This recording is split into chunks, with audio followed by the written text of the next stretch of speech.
আমাদের যে রাজনৈতিক পরিস্থিতি সেটাও কিন্তু এখন একটা ভালো অবস্থায় নেই। আমরা দেখতে পাচ্ছি একটা বিভাজন। ৫ই আগস্টের যে আশা নিয়ে আমরা বুক বেঁধেছিলাম যে হাসিনার উৎখাতের পরে একটা ঐক্যের বাংলাদেশ আমরা দেখব। সে ঐক্যের মাঝে এখন একটা বিরাট ফাটল এসেছে। বিশেষ করে আপনি স্টুডেন্ট উইং বলতে গেলে এখন মূলত যে দুটো স্টুডেন্ট উইং সবচেয়ে শক্তিশালী বাংলাদেশ জাতীয়তাবাদী দল বিএনপির যে ছাত্র দল এবং জামায়াতে ইসলামীর যে ছাত্র শিবির, তাদের মাঝে একটা প্রকাশ্য বিরোধ দেখা যাচ্ছে। এবং এই বিরোধটাকে সামনে রেখে আবার আরেকটা ফ্রন্ট ও তৈরি হচ্ছে যে ছাত্ররা তারা একটা তাদের নতুন রাজনৈতিক দল, নতুন মেরুকরণ তৈরি করতে যাচ্ছে। এবং অভিযোগ আছে যে ছাত্রদের এই দলটা এটা কিন্তু আ ব্যাকটা মানে এদেরকে ব্যাকিং দিচ্ছে কিন্তু পেছন থেকে জামায়াতে ইসলামী। তো এখন এই যে জামায়াতে ইসলামী বা এই ছাত্রদের নতুন রাজনৈতিক দল, এরা মিলে একটা পক্ষ হওয়ার চেষ্টা করছে। বিএনপিকে সাইডলাইন করার চেষ্টা করছে। আবার বিএনপি তাদের মতো করে তাদের পলিটিক্স করার একটা পরিকল্পনা করছে। তো সবকিছু মিলে একটা একটা লেজে গোবরের অবস্থা আমরা দেখতে পাচ্ছি। তো এই যে একটা অনৈক্য বা বিভেদ বা এই যে ছাত্র শিবির বা ছাত্র দলের যে দ্বন্দ্ব, এগুলোকে কেন্দ্র করে কিন্তু আগামী দিনের রাজনৈতিক পরিস্থিতিটা কোন দিকে যায়, এটা নিয়ে কিন্তু আমরা বেশ সংশয়ের মধ্যে রয়েছি। তো এখন এই যে বিএনপির সাথে যে একটা জামায়াতে ইসলামীর যে দ্বন্দ্ব আমরা দেখতে পাচ্ছি এবং এটা নিয়ে যে সরকারেরও এক ধরনের নীরব দর্শকের ভূমিকা আমরা দেখতে পাচ্ছি। এই বিষয়গুলোকে আপনি কিভাবে ব্যাখ্যা করবেন? আচ্ছা, মূল জায়গাটা আমরা কিন্তু যখন জুলাই বিপ্লবের পরে আমাদের মূল স্পিরিটটা ছিল আমরা সবাই মিলে একটা নতুন বাংলাদেশ গড়ব। যেই বাংলাদেশে একটা সুষ্ঠু নিরপেক্ষ একটা নির্বাচন হবে যেখানে একটি গণতান্ত্রিক পরিবেশ নিশ্চিত করা যাবে। ১ আর ২ হচ্ছে বাংলাদেশের প্রত্যেকটি সেক্টরে প্রত্যেকটি জায়গায় যে ফ্যাসিবাদীর যে আচরণগুলো ছিল সেগুলোকে সবগুলো ধুয়ে মুছে একটা সংস্কারের মাধ্যমে একটি নতুন দেশ যেই দেশে আমরা সবাই মিলে দেশটাই হচ্ছে সবার আগে প্রাধান্য পাবে। আমরা এই প্রাধান্য পাওয়ার ক্ষেত্রে কিন্তু আমরা ২ টি জিনিস পলিটিক্যালি ২ টা প্ল্যাটফর্মটাকে আমরা সাইমালটেনিয়াসলি চলার ক্ষেত্রে আমরা কোন ধরনের গবেষণা ভাবনা ভাবছি না এখন। ধরেন বাংলাদেশের আগামীর রাজনীতি সরকারে গেলে কি হবে সেটা যেমন ভাবনা, কিন্তু বাংলাদেশের আগামীর রাজনীতিতে বিরোধী দলে গেলে কি হবে সেটা ভাবনাটা নাই। তার মানে আপনি দেখবেন যে শুধু ৯০ এর পরবর্তী না, যদি স্বৈরাচার এরশাদ পতনের পরেও আমরা দেখেছি যে হ্যাঁ, পতন করেছি স্বৈরাচার কিন্তু তারপরে একটা দিনও কিন্তু হরতাল, তারপরে সরকারের বিরুদ্ধে কিন্তু বিরোধী দলের প্রতিদিন ভাঙচুর, মারামারি, কাটাকাটি মানে দেশটা কিন্তু একটা অস্থিতিশীলই থেকেছে। কেন? কারণ বিরোধী দলরা তাদের বিরোধী রাজনীতির প্যাটার্নটা তারা কিন্তু সবসময়ই বোঝে নাই।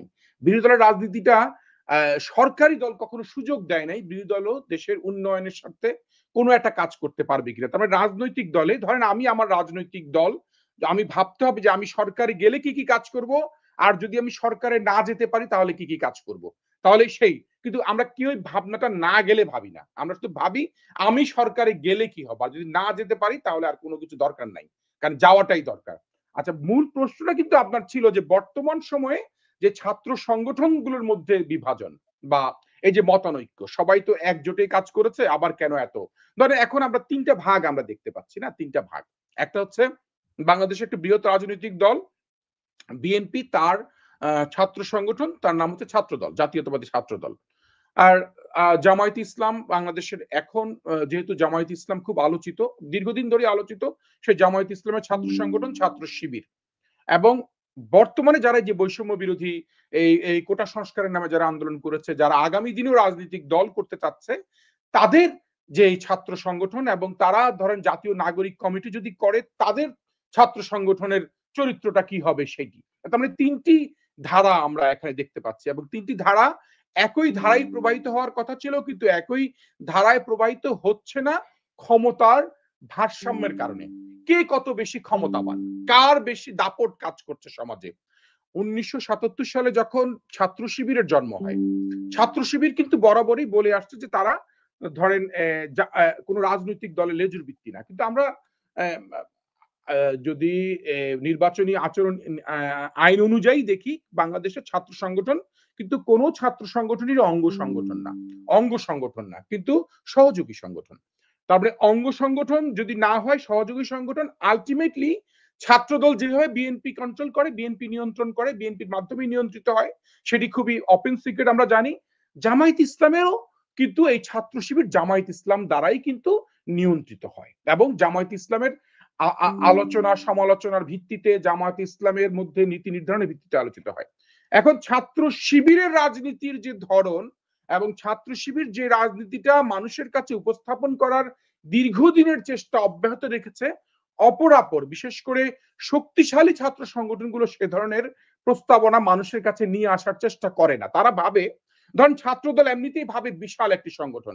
আপনি যদি ছাত্র শিবিরের সভাপতি এবং ছাত্রদলের সভাপতি কিন্তু আমরা হয়তো দেখতে পাই তাদেরকে একই জায়গায় একই টেবিলে টকশো করছে, কিন্তু আসলে স্ট্যাটাসগত ভাবে যদি চিন্তা করেন এক হওয়ার কথা না। কেন কথা না? ব্যাটালিয়নের ক্ষেত্রে আপনি ছাত্রদলের যে ব্যাটালিয়ন, সেই ব্যাটালিয়নের যে সংখ্যা বাংলাদেশের আপনি যদি পরিসংখ্যান করেও দেখেন যে কত দল ছাত্রদল করে আর কত সংখ্যক ছাত্র শিবির করে, সেখানে কিন্তু তারা তারা সমপর্যায় নাই, কিন্তু দুইটি দলের দুটি প্রেসিডেন্ট সেক্রেটারি বা নেতৃত্বে থাকার কারণে তারা কিন্তু এক টেবিলে বসার সুযোগ পায়, কথা বলে।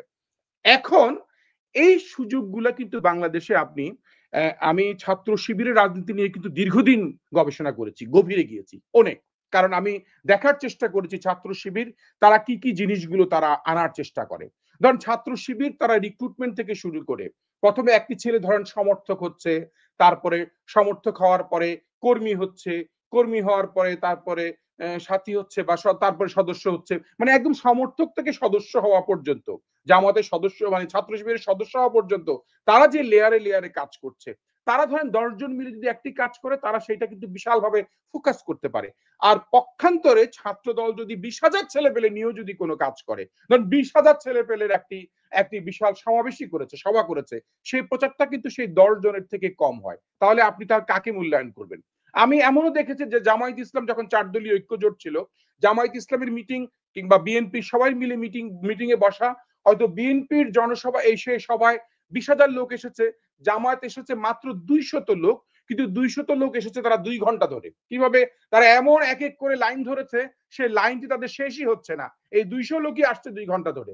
মানে তারা এই যে তাদের এই পলিটিক্যাল স্টাইল, এই যে স্টাইলটা আপনি ইতিবাচক দেখতে পারেন, নেতিবাচক দেখতে পারেন, আপনি যেভাবে মূল্যায়ন করেন। তাদের স্টাইলটা তারা একটি প্রভাব বিস্তার করার একটি স্টাইল তারা ডেভেলপ করতে সক্ষম হয়েছে বাংলাদেশে। বাংলাদেশে আপনি যে আমরা অনেক সময় বলি যে জামাত রক কাটে, ছাত্র শিবির রক কাটে, ছাত্র শিবির রক কাটার প্রচার ছাত্র শিবির নিজেই প্রচার করেছে অনেক বেশি। আপনি দেখবেন তালেবানদের মতন, তালেবানরা যখন কোনো ঘটনা ঘটে তারা কিন্তু সাথে সাথে স্বীকারোক্তি দেয় যে হ্যাঁ, এই ঘটনাগুলো আমরা ঘটিয়েছি ওই জায়গায়, ওই দেশে তাকে আমরা আটকেছি, তাকে আমরা ঘটিয়েছি। কারণ সাথে সাথে তালেবানের যে ব্র্যান্ডিংটা তারা ডেভেলপ করতে চায়, কারণ তারা জানে এই প্রভাবটা আলটিমেটলি একটা জায়গায় এই প্রভাবটা খুব কাজে দেবে তাদের।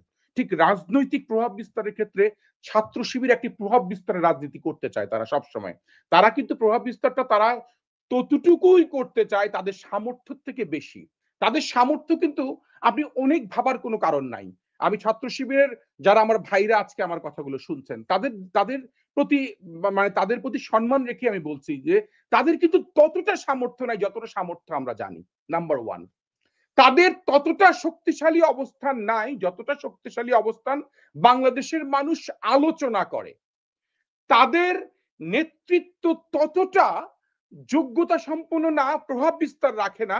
তারা দেখবেন একজন ব্যক্তির নাম বলবে সব জায়গায়, এক দুইজন জায়গার যে কোনো জায়গায় শুধু কোনো এক দুইটা ব্যক্তিকে পেলে তাদের নাম ধর প্রচার করার চেষ্টা করবে। ছাত্র শিবির বললে অনেক সময় দেখবেন হয়তো মির্জা গালিবের নাম প্রচার করার চেষ্টা করবে, এক দুজন প্রচার করবে। কিন্তু পক্ষান্তরে আপনি যদি ছাত্র দলের দেখবেন, আপনি যদি একটি ঝালক একটু যে কোনো একটি উপজেলা লেভেলে যদি ছাত্র দলের তাদের সংখ্যাতত্ত্বর দিক থেকে না, তাদের সাংগঠনিক শক্তির দিক থেকে যদি বিচার করেন, তাহলে দেখবেন ছাত্র শিবিরের জেলা না বিভাগের থেকে অনেক বেশি শক্তিশালী। কিন্তু কিন্তু প্রশ্নটা হচ্ছে এখানেই, কিন্তু ছাত্রদল তাদের এমন কোন ক্যারিসমেটিক স্টাইল তারা ডেভেলপ করার জন্য কোনো দীক্ষা পায় নাই, যে দীক্ষাটা ছাত্র শিবির পেয়েছে। কারণ ছাত্র শিবিরকে ধরেন আপনি সেই সমর্থক হওয়া থেকে শুরু করে কর্মী হওয়া পর্যন্ত মাসের পর মাস তাকে রিপোর্ট লিখতে হয়, ডায়েরি মেনটেন করতে হয়, তাকে বই পুস্তক পড়তে হয়, বই পুস্তক দিয়ে দেওয়া হয় যে তুমি 5টি বই পড়ে আসবা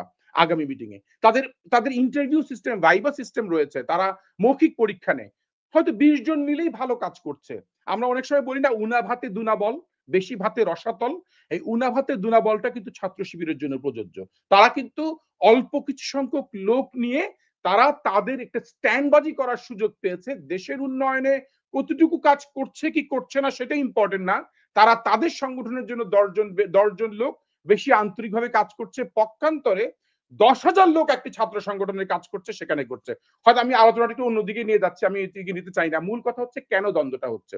এখন দ্বন্দ্বটা হচ্ছে বাংলাদেশের যে এখন যদি নির্বাচন হয় কিংবা এখন যদি বাংলাদেশে যদি কোনোভাবে রাজনৈতিক পরিবর্তনের মাধ্যমে একটি রাজনৈতিক সরকার আসে, তাহলে অপরাপর অন্যান্য রাজনৈতিক দলগুলো কতটুকু অবস্থানযোগ্য জায়গায় চলে আসতে পারবে সেটি কিন্তু বিশ্লেষণের জায়গা, এবং এটা দেখা হচ্ছে।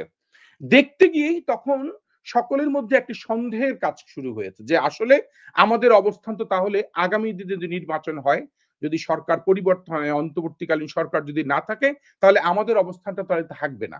অতএব আমাদের অবস্থানটা যখন যেহেতু এখন এতক্ষণ রয়েছে, অতএব সেখানে আমরা আমাদের এই দৃঢ়তাটাকে আরো বেশি সজাগ করে তুলি। এই দৃঢ়তাটাকে সজাগ করতে গিয়েই কিন্তু আজকে এখন কম্পিটিশনটা, যে কম্পিটিশনটা একটি বায়বীয় কম্পিটিশন, কম্পিটিশন হওয়ার কথা না। কারণ কম্পিটিশন বলেছি না, ব্যাটালিয়নের উপর নির্ভর করে কম্পিটিশনটা। আপনি কতটুকু জোয়ার কাজ করছে কোন দলের সাথে, কোন রাজনৈতিক দলের সাথে। আমি জামায়াতে ইসলামের আদর্শ নিয়ে, ছাত্র শিবিরের আদর্শ নিয়ে আমার কোনো প্রশ্ন নাই, কিন্তু আমার প্রশ্ন হচ্ছে তারা রাজনীতিতে যে কোনাকুনি যে ধরনের খেলাগুলো খেলে, সেগুলো যারা রাজনীতি করে, মাঠ পর্যায়ে রাজনীতি করে আসছে, তারা কিন্তু সেই খেলাগুলো ধরতে পারে, কিন্তু সেই খেলাগুলো কিন্তু সাধারণ জনগণকে বোঝানোর জন্য, সে বোঝানোর সক্ষমতা, আমি যতভাবে বোঝানোর চেষ্টা করছি আসলেই কি আমি পারছি, কারণ আমি তো চিত্রটা তুলে ধরতে পারছি না অনেক ক্ষেত্রেই, কারণ আমার মনের মধ্যে আছে, আমার মধ্যে অনেক পরিকল্পনা চলছে, কিন্তু সেটা হচ্ছে না। কিন্তু তারা যে কথাগুলো বলতে চায়, ফোকাস করতে চায় ভালো, তারা মেধাভিত্তিক ছাত্র রাজনীতি করতে চায়, নৈতিক আদর্শের রাজনীতি গঠন করতে চায়, একটি ভদ্র ছেলেদেরকে সম্পৃক্ত করতে চায়, সবই ভালো কথা, কিন্তু এই একটা কথাও কিন্তু ভালো না। আপনাকে যদি বলে ভাই আপনি 5 ওয়াক্ত নামাজ পড়েন এখন থেকে, আপনি এই লোকটাকে কিচ্ছু বলতে পারবেন, আপনি পরক্ষণে কোনো কিছু বলার সুযোগ থাকে না আপনার। না ভাই আপনি এই কথা আমাকে কেন বললেন, যে ভাই না সদা সত্য কথা বলেন, প্রতিদিন চলেন সত্য কথা বলি, আসেন আমরা মায়ের খেদমত করি। এই যে সদা সত্য কথা বলা, মায়ের খেদমত করতে চলেন যাই আমরা, আমরা আসেন পাড়া প্রতিবেশীর খবর রাখি, এই কথাগুলো কিন্তু তারা একটা পার্ট অফ পলিটিক্স করে ফেলেছে। নৈতিক আদর্শকে সার্বজনীন হওয়ার কথা। তারা তারা একটা ডিসক্রিমিনেট করতে চাচ্ছে যে তারা এই কথাগুলো শুধু তারাই বলে, আর কেউ বলে না। ফলে ফলে কি হয়েছে, আপনি ধরেন ইসলামের কথা তো বাংলাদেশে অনেক রাজনৈতিক দলই করে। ইসলামী শাসনতন্ত্র, ইসলামী ঐক্যজোট, হেফাজতে ইসলাম, কিংবা প্রত্যেকদিন আপনি দেখবেন বিভিন্ন জায়গায় ওয়াজ মাহফিল হচ্ছে। সবগুলোর বেনিফিশিয়ারি কিন্তু ঘুরে ফিরে জামায়াত ইসলাম নিচ্ছে কিন্তু। কারণ তারা ভাবছে সবগুলোর কথাই তাদের কথার সাথে মিলে যাচ্ছে, এবং তারা এগুলাই ক্যাশ করার চেষ্টা করছে। এবং এই ক্যাশ করতে গিয়ে তারা তাদেরকে একটি শক্তিশালী রাজনৈতিক দল হিসেবে যখনই তারা দাবি করার চেষ্টা করবে, তখনই প্রতিদ্বন্দ্বিতা এবং প্রতিযোগিতাটা একটা অসম প্রতিযোগিতা হবে, সম প্রতিযোগিতা হবে না। আপনি ধরেন আপনি 5 জন মানুষ নিয়ে আপনি 50,000 মানুষের সাথে কম্পিট করতে চাচ্ছেন, কিন্তু আপনি বলতে চাচ্ছেন আপনি অনেক শক্তিশালী, তাহলে আপনার নিশ্চয়ই কোথাও হয়তো মস্তিষ্কে কোনো সমস্যা আছে, না হলে আপনি জেনে শুনে আপনি ইচ্ছাকৃতভাবে এই ভুলগুলো করছেন। এটিগুলো একটি বিষয়। তারপরে আসে সমন্বয়কদের সাথে যে সমস্যাটি হচ্ছে এখন ছাত্র সংগঠনগুলোর। এখন সমন্বয়কদের সাথে দেখেন, সমন্বয়করা হচ্ছে সবচেয়ে বেশি সম্মানের জায়গায় বাংলাদেশে এখন পর্যন্ত আমি মনে করি। তাদেরকে সম্মান দেওয়া উচিত আমাদের এখনো। কারণ এই জুলাই বিপ্লবে তাদের অবদান রয়েছে। বাংলাদেশের সকল রাজনৈতিক দলরা সবাই অনেক পরিশ্রম করেছে, ত্যাগ করেছে, রক্ত দিয়েছে, গুম হয়েছে, খুনের শিকার হয়েছে। কিন্তু সর্বশেষ এসে এই কোটা আন্দোলনটাকে তারা একটি যৌক্তিক আন্দোলনে, হাসিনা পতনের আন্দোলনে আনতে সক্ষম হয়েছে, এবং তাদের ডিটারমিনেশন, তাদের ডেডিকেশন, এবং সকলেই তাদের প্রতি ভালোবাসা দিয়েছে এবং সকলেই নেমেছে, এবং একমাত্র বেনিফিশিয়ারি তারাই এখন, তারাই দাবি করে বা তারাই হয়ে গেছে, এবং এটাকে আমি অস্বীকার করছি না। হোক, তারা দাবি করুক, তারাই যদি সোল এজেন্ট হয়ে যায় একটা বিপ্লবের, বিপ্লব কিন্তু কারো বাপের না, আমরা এখন বলা শুরু করেছি, কিন্তু যদি তাদেরও বাপের হয় বিপ্লবটা, তাতেও কোনো আমার আপত্তি নাই। বাট আমার আপত্তি হচ্ছে, ধরেন আপনি হঠাৎ করে একটি ঝড়ে মহাবিপ্লব করলেন, সেই ঝড়ে বিপ্লবের আপনি সফল হয়েছেন, সেই সফলতার পরক্ষণেই যদি আপনি অতীতের সকল সকল কর্মকাণ্ড, অতীতের সকলের ত্যাগগুলোকে আপনি ছোট করেন, আন্ডারমাইন করেন, তাহলে সেখানেই হচ্ছে আমার প্রশ্ন। এবং সেই প্রশ্নটাই করতে চাই যে বাংলাদেশে তাদের রাজনীতির বয়স, আপনি ধরেন একটা মানুষের সময় নিয়ে রাজনীতি করার বয়সের পার্থক্য রয়েছে। আপনি হঠাৎ করে যদি গ্যাম্বলিং খেলে যদি আপনি জ্যাকপট পেয়ে যান, $1 মিলিয়ন একটি জ্যাকপট পেলেন, আর একজন লোক দীর্ঘ ৩০ বছর ধরে ব্যবসা করে $1 মিলিয়ন মালিক হয়েছে। ৩০-৪০ বছর ধরে পরিশ্রম করে মাথার ঘাম পায়ে ফেলে সে ব্যবসায়ী হয়েছে। আর যে ব্যক্তিটি জ্যাকপট পেয়ে সে $1 মিলিয়ন মালিক হয়েছে। ডোনাল্ড ট্রাম্প বলল না যে কয়দিন পরে $29 মিলিয়ন যারা পেয়েছে তাদেরটা বড় বিজনেস ডাইজেস্টে তাদের ছবি উঠবে। ধরেন এই ধরনের কথা সে বলার চেষ্টা করছে যে $29 মিলিয়নটা এক ধরনের লটারির মতনই হয়েছে। যদি এই ধরনের বিষয় আজকে সমন্বয়কারীদের ব্যাপারে বলতে চাচ্ছি। ধরেন আপনি একটি বিপ্লব করে বা একটি সময়ের সাথে আপনাকে সবাইকে সহযোগিতা করেছে।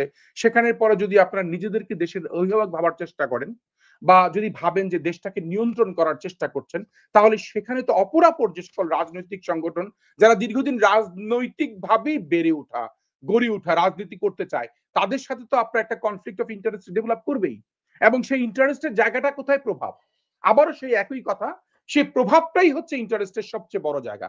কে কতটুকু প্রভাব বিস্তার করতে পেরেছে, কোন সমন্বয়কারী কোথায় গেলে তার পেছনে হাজার হাজার লোকজন আসছে, তার পেছনে গাড়ির বহর হচ্ছে, সেটা কিন্তু বড় বিষয় হয়ে দাঁড়িয়েছে এখন। কারণ এখন কিন্তু মানুষের প্রভাব কিন্তু দুই ধরনের, একটা হচ্ছে বাহ্যিক প্রভাব দেখার মাধ্যমে তারা করতে চায়, আর আরেকটি হচ্ছে তাদের প্রভাবটা তারা প্রচার করতে চায়। আপনি ওই যে ছোট ছোট বালুকণা, বিন্দু বিন্দু জল, এই ছোট ছোট বালুকণা, এই বিন্দু বিন্দু জল নিয়ে যদি আমরা গড়তে চাই বড় একটা কিছু, তাহলে সময় নিতে হবে। সেই সময়টা না নেওয়ার কারণেই কিন্তু এখন এমন একটি কনফ্লিক্ট বাংলাদেশে তৈরি হচ্ছে ছাত্র রাজনীতি অঙ্গনে বা ছাত্র অবস্থায়। সেইখানে আমাদের একটি ভয়ের কারণ রয়েছে, একটি যে আমরা যে মূল যে এজেন্ডা, আমরা ফ্যাসিবাদকে পতন করে যে বাংলাদেশ দেখতে চাই, সেই বাংলাদেশ দেখার ক্ষেত্রে কোনো প্রশ্ন তৈরি হয় কিনা, সেই বাংলাদেশ দেখার ক্ষেত্রে কোনো বাধাগ্রস্ত আমরা হই কিনা, এবং সেই বাধাগ্রস্ত কারা করছে, এটি আমাদের এখন আলোচনা করতে হবে। একটু আমি 1 মিনিটে শেষ করি। সেই বাধাগ্রস্ত করছে আমাদের মধ্যে কিছু এজেন্ট রয়েছে। আপনারা ভাবার কোনো কারণ নাই যে ভারতের এখনো শক্তিশালী অবস্থান নিয়ে বাংলাদেশে অবস্থান করছে না। সেটি ভাবার কোনো কারণ নাই। এবং সেটি ভাবার কোনো কারণ নাই যে আওয়ামী লীগ চিরতরে আপনি সমূলে উৎপাটন করেছেন। আপনি আওয়ামী লীগকে একদম সমূলে উৎপাদন করতে সক্ষম হয়েছেন। আমরা সক্ষম হই নাই। কারণ আমরা কিন্তু এখন নিজেরাই সমালোচনা আলোচনা করছি নিজেদের মধ্যেই। আমরা কিন্তু অনেকটা আওয়ামী লীগের বিরুদ্ধে কথা বলা, আওয়ামী লীগের চরিত্র নিয়ে কথা বলার সুযোগ আমরা পাচ্ছি না এখনো। কেন পাচ্ছি না? কারণ আমরা, ধরেন আপনি যদি আওয়ামী লীগকে রাজনৈতিকভাবে মোকাবেলা করতে চান, রাজনৈতিকভাবে ধ্বংস করতে চান, তাহলে আপনি পারবেন না। আপনাকে আওয়ামী লীগকে ধ্বংস করতে হবে তার চরিত্রকে, তার অবস্থানকে, তার সাথে যারা অ্যাক্টর ছিল সেই অ্যাক্টরদের চারিত্রিক গুণাবলী তুলে ধরে, তার অন্যায় অত্যাচার লুটের কাহিনী, তার অবর্ণনীয় দুঃখ, বাংলাদেশের মানুষকে নির্যাতনের কাহিনী যতক্ষণ পর্যন্ত না আপনারা তুলে না ধরবেন, তাহলে শুধু রাজনৈতিকভাবে যদি মনে করেন আওয়ামী লীগকে আপনি একটি রাজনৈতিকভাবে মোকাবেলা করতে যাবেন, তাহলে আওয়ামী লীগ রাজনৈতিকভাবেই তৈরি হওয়ার চেষ্টা করবে। আপনার দুটি বিষয় কিন্তু, আমরা চেষ্টা করি রাজনৈতিকভাবে তাদেরকে শেষ করার জন্য, কিন্তু রাজনৈতিকভাবে চেষ্টা না করে আমরা যদি আওয়ামী লীগের মূল চিত্রটাকে তুলে নিয়ে আসি, এই আওয়ামী লীগ শেখ হাসিনা আওয়ামী লীগ না। শেখ হাসিনা হচ্ছে একজন ব্যক্তি, যে ব্যক্তি বাংলাদেশটাকে লুট করেছে, হত্যা করেছে, বাংলাদেশকে চিরতরে ধ্বংস করার চেষ্টা করেছে। এইভাবে আমাদেরকে আওয়ামী লীগকে বা আমাদেরকে ফেস করতে হবে আগামী দিনের জন্য। তার মানে আওয়ামী লীগের যে সকল এজেন্ট রয়েছে তারা কিন্তু সক্রিয় রয়েছে। এখন আপনি তো বলতেই পারেন যে ছাত্র শিবিরের লোকজন যদি ছাত্রলীগ সেজে বাংলাদেশে দীর্ঘদিন সময় পার করতে পারে, আন্দোলন করতে পারে, তাহলে ছাত্রলীগের ছেলেরা ছাত্র শিবির সাজতে পারে এখন, কিংবা ছাত্রলীগের ছেলেরা সমন্বয়কারীর বেশে চলে আসতে পারে এখন, বা আছেও বা আছে। অতএব সেই থাকার মধ্যে আমরা কি বের করতে পেরেছি যে আসলে আমরা কারা, আমরা সমন্বয়ক, আমরা কি, আমাদের আমাদের চরিত্র কি, আমাদের আইডেন্টিটি কি, আমরা কি বলতে পেরেছি? আমরা কি ছাত্র শিবির এখনো জোর গলায় বলতে পারি যে আমরা আসলে আমরা বাংলাদেশে যে শাসন ব্যবস্থা কায়েম করতে চাই সেটি আমাদের মূল টার্গেট, না বাংলাদেশের বর্তমান পরিস্থিতিটাকে উত্তরণ করা হচ্ছে আমাদের মূল টার্গেট? অতএব এগুলো নিয়ে আমাদের এখন মানে এই গার্ডিয়ানশিপ একটা দরকার, একটা অভিভাবক সুলভ আচরণ, একজন মানুষ দরকার, যে মানুষটি এই বিষয়গুলো সত্য কথাগুলো বলতে পারবে, যে ছাত্র শিবিরের অবস্থানটা আসলে কতটুকু, সে কোন স্ট্যাটাসের, ছাত্র দল কোন স্ট্যাটাস কি মেনটেন করে। ছাত্র দলের শুধু ভালো গুণ বলেছে, আমি খারাপ গুণও বলতে পারি। ছাত্র দল, আজকে ধরেন ছাত্র দলের যারা ছাত্র দল করে তারা তাদেরকে যদি জিজ্ঞেস করা হয়, হয়তো 10,000 ছেলে একটা ওয়ার্ডে একটা থানায় ছাত্রদল করে, তাদেরকে যদি জিজ্ঞেস করা হয় তুমি আসলে ছাত্রদল কেন করো, কোন আদর্শ নিয়ে করো, কোন নৈতিকতার ভিত্তিতে করো, বা তুমি কি চাও, সেটার অনেকে উত্তর দিতে পারবে না, কারণ তাদেরকে সেই প্রশিক্ষণ দেওয়া হচ্ছে না, তাদেরকে সেই দীক্ষা দেওয়া হচ্ছে না, তাদের মধ্যে সেই মাইন্ডসেটের মধ্যে শুধু জোয়ারে করে যাচ্ছে, আপনি জোয়ারে আপনি ছাত্রদল করেন, অতএব জোয়ারে ছাত্র সংগঠন করা আর 10 জন মিলে একটি সিন্ডিকেট করে একটা সংগঠন করা, একটি পার্থক্য তো অবশ্যই থাকবে। সেখানে জোয়ারের অনেক লোকগুলোকে তৈরি করার ক্ষেত্রেও আমাদের এখন সময় নিতে হচ্ছে। যে কারণে আমরা যে কথাগুলো বলতে চাচ্ছি আমি, যে মূল বয়ানটাই হচ্ছে যে আমাদের প্রভাব বিস্তারটাকে কেন্দ্র করে এই ৩ টি সংগঠনের মধ্যে একটি মনোমালিন্য অবস্থান তৈরি হয়েছে এবং আগামীর রাজনীতি কোন পথে যাবে সেখানে যারা অভিভাবক, মানে ছাত্র সংগঠনগুলোর যারা অভিভাবক সংগঠন, তারা তাদেরকে গাইড করতে পারছে না প্রপারলি, এবং ফাইনালি আমাদের মধ্যে কারা কারা ঢুকে পড়েছে, আমাদের মধ্যে ঘাপটি পড়ে আছে যে সকল ব্যক্তিগুলো, সেগুলো ভারতের দালাল হোক, সেগুলো আওয়ামী লীগের দালাল হোক, কিংবা এই দেশটাকে যারা পশ্চাতের দিকে নিতে চায় তারা হোক, তারা আমাদের মধ্যে ঘাপটি মেরে বসে আছে এবং আমাদের মধ্যে একটি ফ্যাসাদ সৃষ্টি করার চেষ্টা করছে। এবং মূল কথাই হচ্ছে কোনোভাবেই এই ফ্যাসাদের পক্ষে থাকার কোনো কারণ নাই। কারণ আমাদেরকে ছোট হোক, ছাত্র শিবির একটি ছোট রাজনৈতিক সংগঠন, কোনো ভুল নাই, কিন্তু ছোট হলেও তাদেরকে পাশে নিয়েই রাজনীতি করার চেষ্টা অব্যাহত রাখতে হবে বর্তমান সময়ে।